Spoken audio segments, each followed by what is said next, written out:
জানো আজকে কিন্তু আমি ভীষণ এক্সাইটেড, কারণ আজকে আমার ড্রয়িং স্কুলের সমস্ত স্টুডেন্টরা ফার্স্ট টাইমের জন্য এক্সাম দেবে। তো তার জন্য সকাল সকাল উঠে পড়েছে, আর পুরো দিনের ব্লগটা কিন্তু এই ভিডিওটার মধ্যেই রয়েছে, তো ভিডিওটা পুরো দেখো। আর সকাল সকাল চলে এসেছি এনাকে পড়াতে, কারণ আজকে বেলায় টাইম হবে না। তো আসতে না আসতেই দেখি ইনি চুচুরগু পাড়িয়ে চলে যাচ্ছেন এখন পা ধোয়ার জন্য। আর কি করা যাবে, দেখো তারপর কি করে।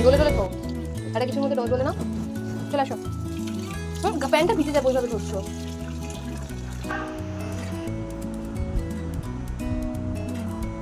দাঁড়িয়ে আসো।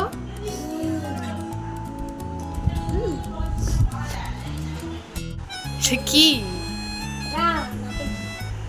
ইস, এটা কি ওই ডাকু যেগুলো থাকে জাহাজে এক চোখ কানা, ওরকম একটা চোখ থাকে না, ওরকম টাইপের? কিন্তু তোমাকে দেখে ডাকু তো মনে হচ্ছে না, মনে হচ্ছে কপালে ব্যান্ডেড করেছে বা চোখে। ঠিক আছে, চলো চলো রাখো। তো তারপর ওকে পড়ানো শেষ করে বাড়িতে এসে একটুখানি রেডি হয়ে আমিও রোদের মধ্যে ছাতা নিয়ে বেরিয়ে পড়লাম ওই বাড়ি যাওয়ার জন্য, কারণ এক্সামটা কিন্তু ওই বাড়িতেই হবে, কারণ আমি ড্রয়িং ওখানেই শেখাই। আর এখানে এসে দেখি মোটামুটি চারিদিক গোছগাছ হয়ে গেছে, মানে যেখানে বাচ্চারা বসবেন আর যেখানে ম্যাম বসবেন সমস্ত জায়গা মোটামুটি গোছানো ডান।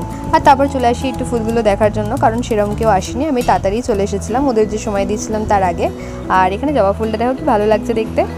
এটা হচ্ছে ইসের সোহমের, যাই হোক হয়ে গেছে। হ্যাঁ, ও তো থাকবে না, ওই জন্য ওটা আগের দিনে দিয়ে দিয়েছিলাম, দিলাম না ওকে, তো দিয়ে দিয়েছে, খালি ম্যামকে জমা দিলেই হয়ে যাবে, বুঝেছিস? কত ক্রাফটের জিনিসপত্র এখানে সব দিকে না। এটা বানানো না, এটা কি এখানে তিনটে। চলো এইগুলো কাট করে পেতে দিই, ওখানে পেতে বা রেখে দিই। পেতে মানে সাইডে খুলে রাখি, ধর পেজ তো ম্যাম দেবে না।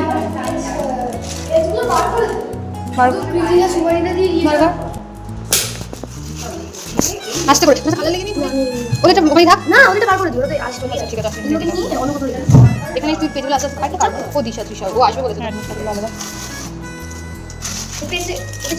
এটা এমনি ইসের, সো পেজগুলো এখানে থাক। এই প্লাস্টিকটা না ওর উপর চাপিয়ে রাখ, কারণ বাইনি চান্স যদি। হ্যাঁ, তারপর এখানে আর বিশেষ কিছু করার মতো ছিল না, আমি অপেক্ষা করছিলাম সবাই কখন আসবে, কারণ টাইম দেওয়া ছিল সবাইকে 9:45টার দিকে। আর ততক্ষণে তারপর সবাই চলে আসবে, কৃতিন শুভান্বিতারাও চলে আসবে। আর যেহেতু কৃতিন শুভান্বিতা মিমি এরা হচ্ছে বন্ধু, আর এদের মায়েরাও মানে মামি শুভান্বিতার মার কৃতিনের মা সবাই বন্ধু, তো সবাই মিলে মোটামুটি একসাথে একটু জল খাওয়ার করে নিয়েছিল, অনেকদিন পর দেখা হবে বলে। আর তিনজনে একসাথে হতে না হতেই দেখো কি করছে। এই তোরা কি ছাদে মিমি? এই তোরা উপরে নাকি? বাহ, এই যে ভিডিও করে নিলাম। ঠিক আছে, ঠিক সময় সারাটা পেয়েছি। আরেকজন কোথায়? চলে আয় তাড়াতাড়ি, ম্যাম চলে এসছে। তুমি বলে দাও। কি সাহস তিনটের, আমি কি দেখাচ্ছি। সাবধানে আস্তে আস্তে নামো কৃতিনও তাই। এই রোদের মধ্যে চড়া রোদে কিরম ভাবে বলে হ্যাঁ। আস্তে আস্তে কৃতি যা, আমি কি বসে চল যা নিচে, চল ভালো করে এক্সাম দেবে।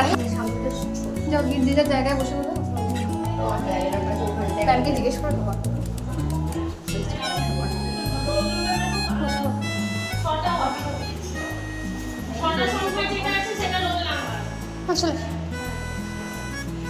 আর এদিকে সবাই স্টার্ট করতে না করতেই ওই পুচকে দুটোর পিঙ্ক জামা আর ইয়েলো জামা, ওদের ড্রয়িং কমপ্লিট হয়ে যাবে, কারণ ওদের একটা করে আঁকতে হবে, মোটে না করে বসে আছে। মাকে আমি দেখিয়ে দেবো ভিডিওটা।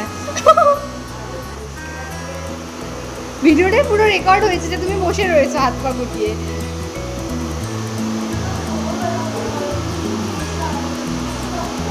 আমি নিচে গেলাম।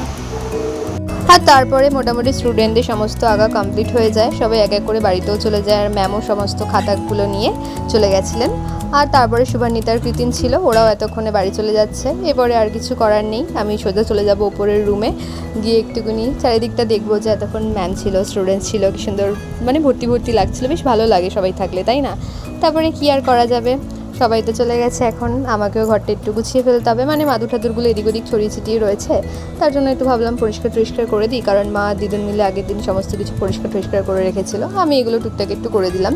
আর তারপরে সোজা চলে যাই স্নান করতে, কারণ প্রচণ্ড গরম লাগবে, সেই সকাল থেকে আমি এদিক ওদিক করছি, প্রচণ্ড গরমও ছিল সেদিনকে। আর এদিকে দেখো আমার মা আর মিমি একদম পেছন উল্টে দুজনে মিলে ফোন দেখছে। কি আর করা যাবে, আমিও ভাবলাম ফোনে দেখি। আর বাইরের ওয়েদারটা দেখো, একটু বৃষ্টিও হয়েছিল, কিন্তু প্রচণ্ড গরম ছিল সেদিনকার। ইয়েলো ফুলগুলো তোমাদের ওখানে কি এখনও দেখা যায়? আমি কিন্তু এই ফুলগুলো এখন খুব কম পরিমাণে দেখি, আগে তাও দেখতে পাওয়া যেত, আর কি, তারপর দুপুরবেলা লাঞ্চ সেরে চলে যাই সোজা ঘুমোতে, কারণ সেই সকালে উঠেছি, তারপরে পড়াতে যাওয়া ছিল, ড্রয়িংয়ের এক্সাম ছিল, তো এইসব করে ভীষণ টায়ার্ড ছিলাম। আর তারপর স্নান, আর স্নানের পর খাওয়া, তো দুপুরবেলা তো একটা ভাত ঘুম পাই। তো যাই হোক, চলো এখন একটু ঘুমিয়ে নিই আর ফোনটাকে চার্জ করে নিই, কারণ বিকালবেলা আমার একটু বান্ধবীর বাড়িতে যাওয়ার আছে, ওর সাথে অনেকদিন দেখা হয় না, তাই ভাবলাম আজকে একটু ঘুরে আসি। আর চলে তো গেছিলাম, কিন্তু সেখানে গিয়ে আমার আর ভিডিও নেওয়ার কথা মনে ছিল না, শুধু রাস্তা দিয়ে যেতে যেতে কয়েকটা ক্লিপস নিয়েছিলাম। তারপর বাড়িতে গিয়ে গল্পের চোটে আমি ভুলেই গেছি ক্লিপস নেওয়ার কথা। আর তারপর চলে যায় কারেন্ট, তো আমরা কি করব, চলে আসি ছাদে, আর ছাদে এসে এরকম সুন্দর চাঁদ দেখতে দেখতে গল্প করে নিই জমিয়ে। তো আজকের ভিডিওটা এতটাই, ভালো লাগলে লাইক কমেন্ট শেয়ার করে দিও। দেখা হচ্ছে অন্য কোনো ভিডিওতে। বাই, সবাই ভালো থেকো।